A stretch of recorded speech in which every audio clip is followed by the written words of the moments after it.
Achieving Fast Method Metaprogramming, Lessons from MemoWise. I'm Jemma Issroff, my pronouns are she, hers. And I'm Jacob Evelyn, my pronouns are he and him. And we wanted to start by acknowledging the Arapaho, Cheyenne, Utes, and Oceti-Sakowin people whose land we're on today. I've had a lot of great conversations this week at RubyConf about improving the Ruby community, making it larger and more diverse. And I think a really important piece of that is elevating the voices of indigenous Rubyists and examining our own community for ways that we might be promoting systemic racism and oppression and looking for ways to improve. Thank you.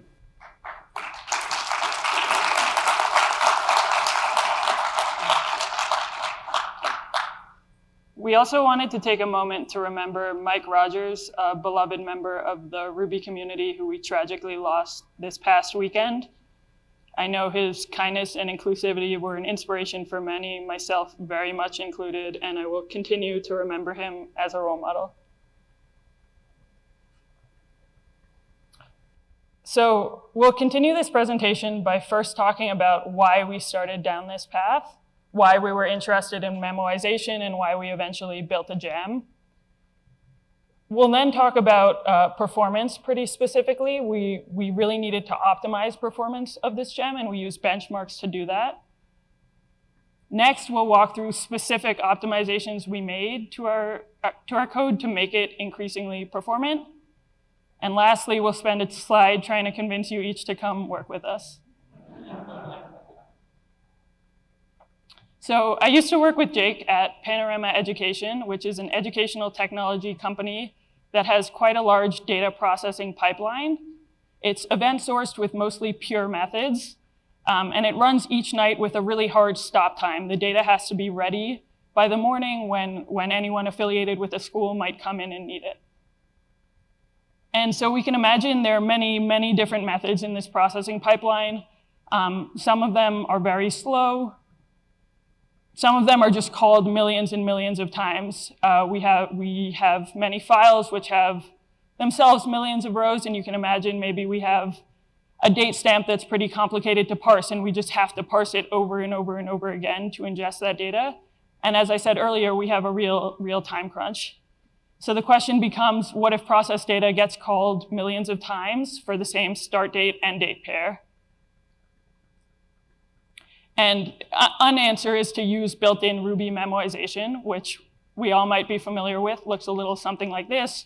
We'll have our hash, and then based on the arguments that our method takes, we'll store the value of the method so that when it's called again, we have that value stored and we don't need to recompute it each time. And this approach works for some cases. There were a few problems with it for our use cases. Namely, it doesn't memoize falsy values. So or equals, as we know, if it's nil here, then the next time this is computed, we're still going to call our unmemoized method, and it will still take however long it was taking. It also can be cumbersome. In this little snippet, we only have 2 parameters. We can imagine cases where we could have many more, and the hash gets a little complicated, and the key gets quite complicated. And lastly, it can really pollute our namespace. So we now have a method name and an instance variable of the same name that's not really doing anything distinct outside of the context of that method. So ideally, we would have something like this, where we don't need to change our initial method at all. And we just annotate it and say, we want this optimized so that every time it's called with the same method arguments, the first time it executes, and then after that, we just fetch that value that we already computed.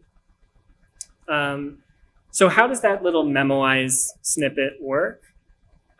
Typically, it looks something like this, where it's a method. We take in the method name that we want to memoize.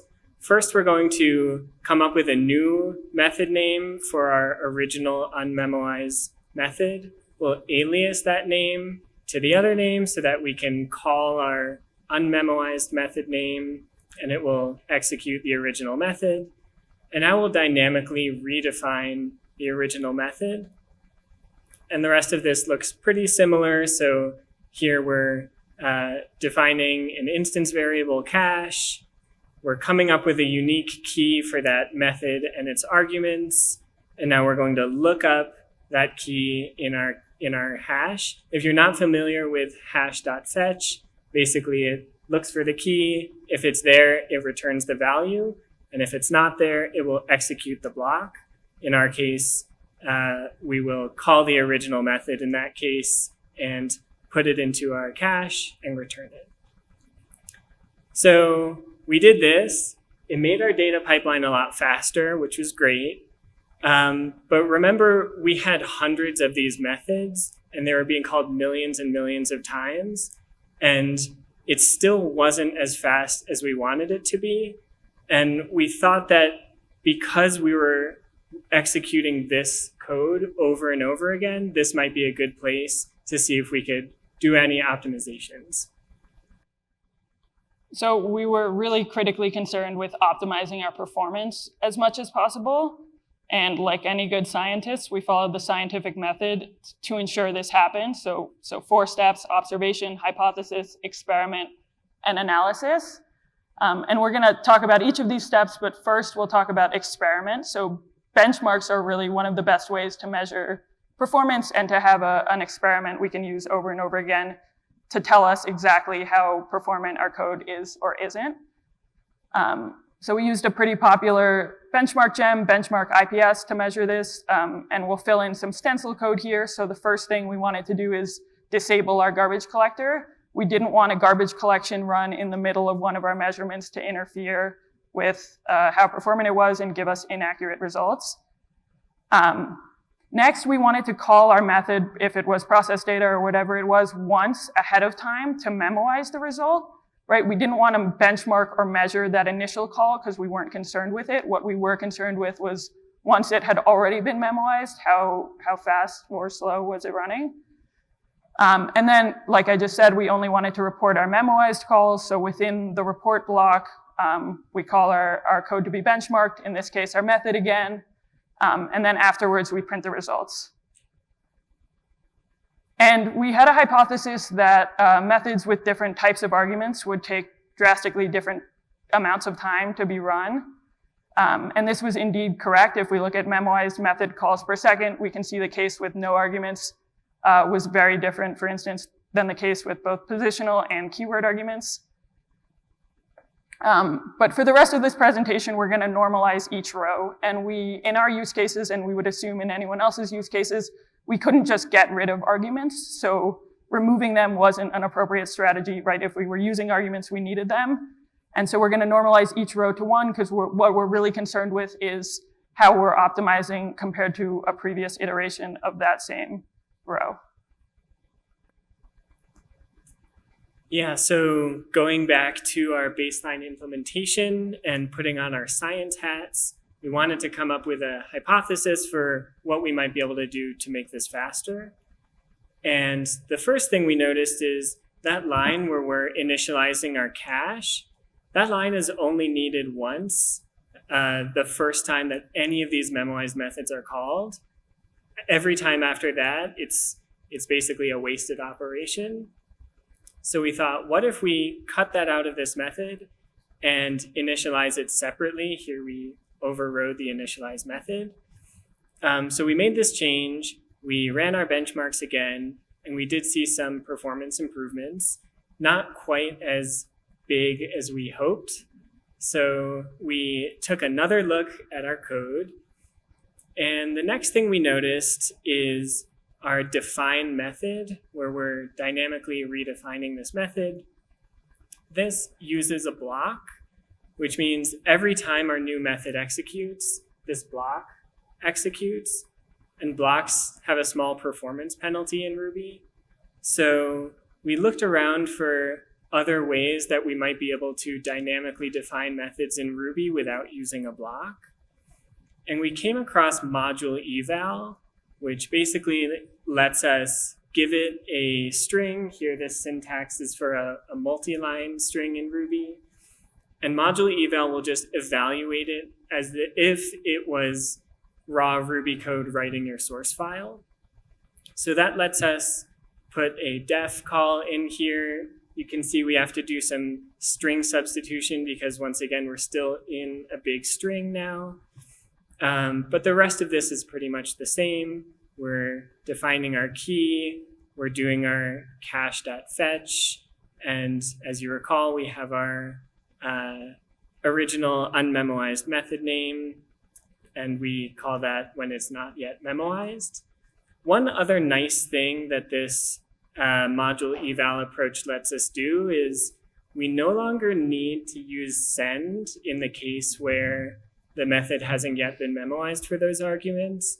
Because this is a big string, we can just hard code that call directly.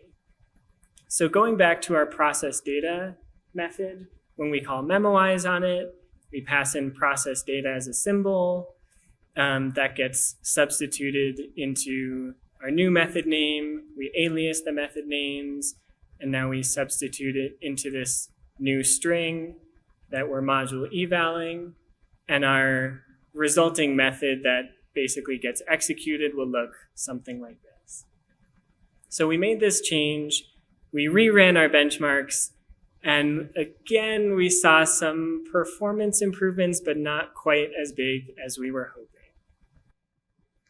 So continuing with the scientific method, we took another look at our code to see where else we might be able to optimize some part of it.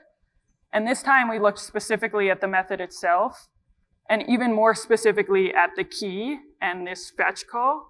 So the key, as we can see, is relatively complicated, right? It's an array containing the method name, the positional arguments, which are themselves an array, and the keyword arguments, which are themselves a hash. And then we also have this fetch call to the key, which is going to call key.hash, which isn't an incredibly expensive computation, but isn't a cheap one either, especially for such a complicated key. So to see practically how this might look in the case where we, for instance, have many arguments, both keyword and positional, our key is, as we just said, going to be that array containing the method arguments, positional args, and the keyword arguments. Our args and our keyword arguments are going to be the array and hash as follows, which makes our key more complicated. And looking at a concrete example, if we have 1, 2, 3, and 4, say, as our arguments,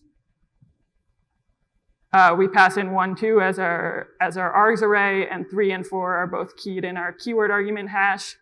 And our key becomes pretty complex, and we're now going to call .hash on this, which, as we said, is quite expensive. If we look instead at a case with just positional arguments, so no keyword arguments, we see our args are the same array, but our keyword arguments become this empty hash, which means our key as follows has the method name, this array, and the empty hash. And if we look here closely, we see that this hash is actually unnecessary, right? Normally, the allocation of one hash isn't particularly expensive, but since we're doing it every time we're trying to access a memoized value, this extra object allocation is actually proving reasonably costly.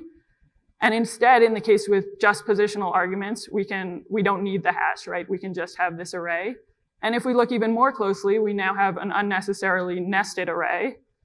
It's not providing any extra value. And again, that's an extra object allocation, which is going to make our key more complicated in terms of allocations and our call to hash more expensive. And so we can flatten the array. And in the case where we only have positional arguments, it will look something like this.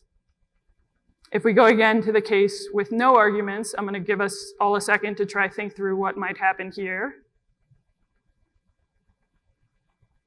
We can see our args is an empty array, our keyword arguments is an empty hash, which if we fill those all in, means now not only is the hash unnecessary, but the array is also unnecessary. Let's get rid of them. We know object allocations are expensive. And now we have an array with just one element in it, which again means that this extra array is unnecessary. So in the case with no args, we can really simplify our key to just the method name itself. And we saw pretty drastic performance improvements across the board with this implementation. You can see how the same thing would follow in the case where we only had keyword arguments. We wouldn't need the array, and so on. And there are two specific things I wanted to highlight on this slide. First, we didn't make any changes in the case where there are both positional and keyword arguments. So we see that the amount of time it took is identical. And second, we made the most changes. As we saw, we reduced the object allocations by the most in the case where there were no arguments. And so this was by far our most drastic performance improvement. So we see that we get a huge improvement from that case where the method no longer has any arguments. And that made us wonder, what if we can do the same thing and remove that array from the case where a method has just one argument?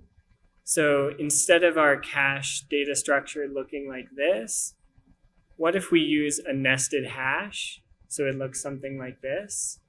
And even though there's another data structure now happening, what that does is it avoids the array allocation happening every single time we're looking up a value. And it means that our hash lookups are happening on very simple objects, which is much faster. So to look at our example code, previously we had code that looked like this for a method with a single argument. Now, instead of constructing a key at all, we look in our cache for that method name. And if it doesn't exist, we create this nested hash. And then in that nested hash, we can just look up the argument directly. And sorry. So that gave us some performance improvements.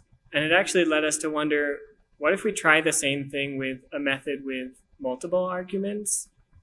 It's not something where we can get rid of the array entirely because we still need it within the nested hash, but maybe the benefit we gain from avoiding that more complex initial key, maybe it's worth it. And somewhat astonishingly, it was.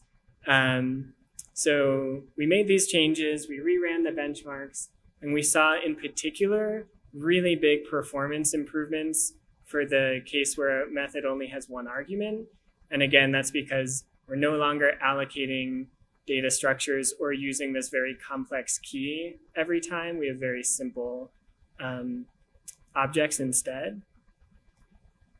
So going back to the code we have now for this one argument method, remember this is happening inside a string, and that gives us a lot of flexibility to do whatever we want. So one thing we realized is our top level cache key, we were using the method name as a symbol, but that can really be anything we want. So it can be a number, for example. And since we're hard coding it, it'll just work and our cache will look like this. And we can actually change all of our methods to just use numbers, and as long as they're each a unique number, that's fine. And as you might have been able to guess, when we saw this, we realized instead of a hash at all, we can just use an array, and arrays will have a faster lookup than a hash. So going back to our code for a single argument method, now what we've changed is the initial cache is an array, and when we do that cache lookup, we're just hard coding the index right in there. One tricky case with this approach is a method with no arguments. Because there's no nested hash for that case, it's just the value is directly in the array at that index. We don't know if we get nil at that index. We don't know if that means we've memoized the method, the result was nil, we put it into the array, or we've never put anything into the array and the array just gives us nil because that's what arrays give us when we look up a position that we haven't added. So what we came up with is using a second array that we call a sentinel array. And this array is just going to store whether or not a value has been set at that position. So true if it's been set, or we just leave it as nil by default if it hasn't. And so now our code can look like this. First, we look up the value at the cache index. If it's truthy, we know it's been set, so we can just return that. Or if it's nil, for example, but our cache sentinel has been set, that means it's been set, so it's been memoized, so we can return that as well. If not, we set the sentinel to true, and then we call our original unmemoized method, set that in our cache, and return it.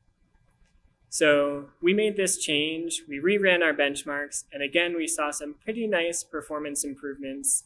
What I think is really interesting here is we saw the biggest improvements for the methods with very few arguments, but there's nothing special these methods are doing that makes an array lookup magically faster for them. It's just that these methods had less happening. They were already quite fast, and so the speed up is proportionately larger for them. So we had, as Jake said, quite a few performance improvements to this point, but we were eager for more. If we go back and look at our methods again, now we're looking at this hash.fetch block, right? We know blocks have a performance penalty, so we jumped right here. It's not all sunshine and roses. If you can see where I'm going ahead of time, I would encourage you to try think of the mistake we made. We looked at this hash.fetch block. We know fetch is hiding some complexity.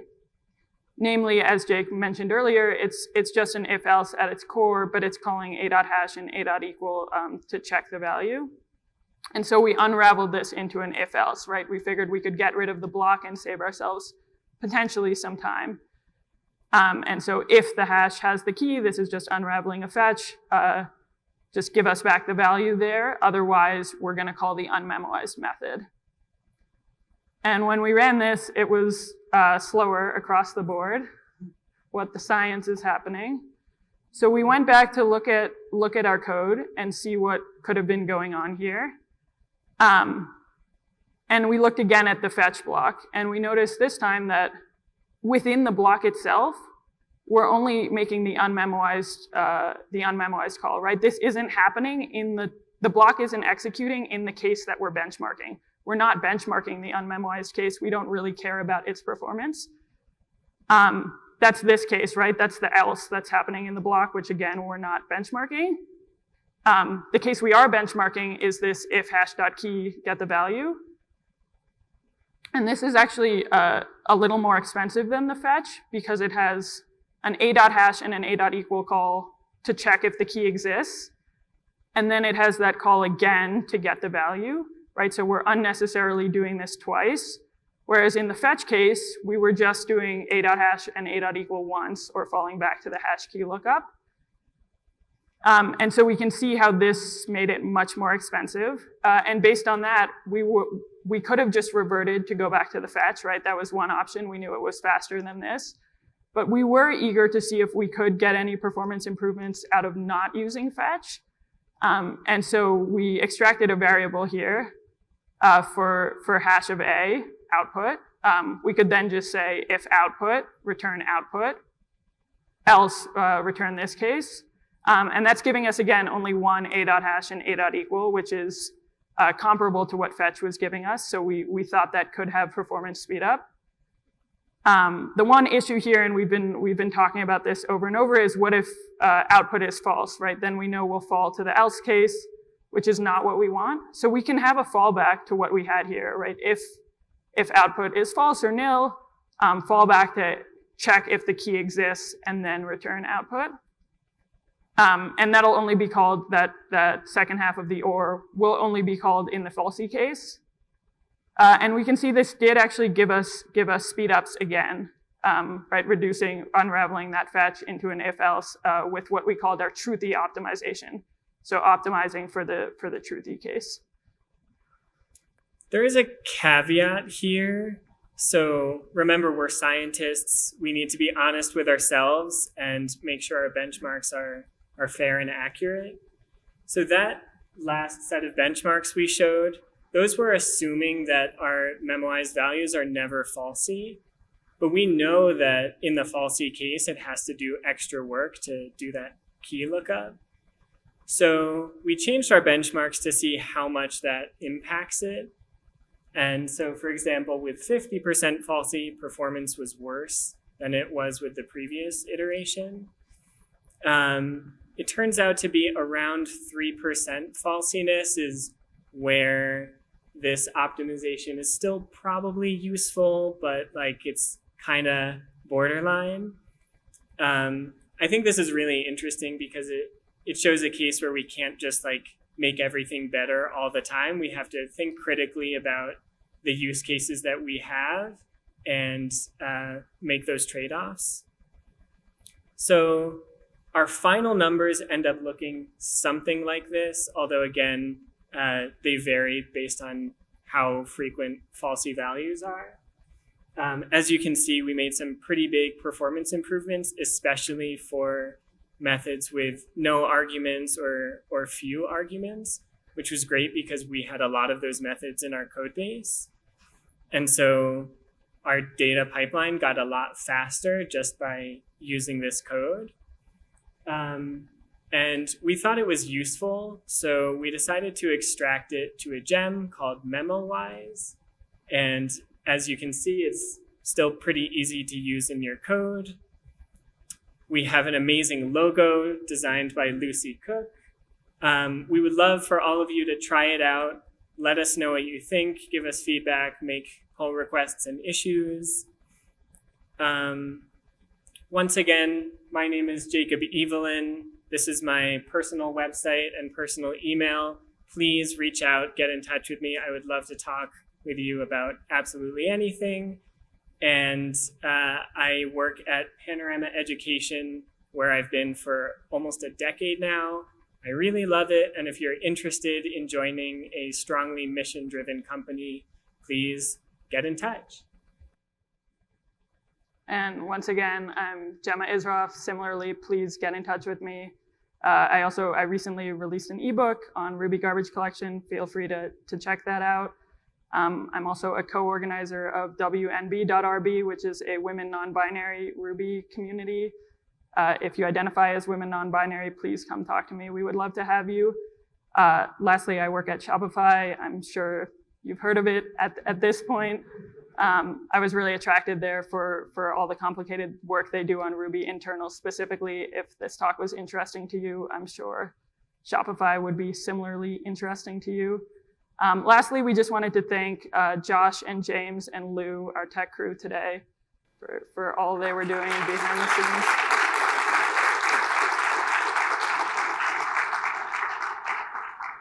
Thank you all. I think we have about 2 minutes for questions. If you have many, many parameters coming in, you run the risk of memoizing too many things. If you might run out of memory. Did you take that into consideration?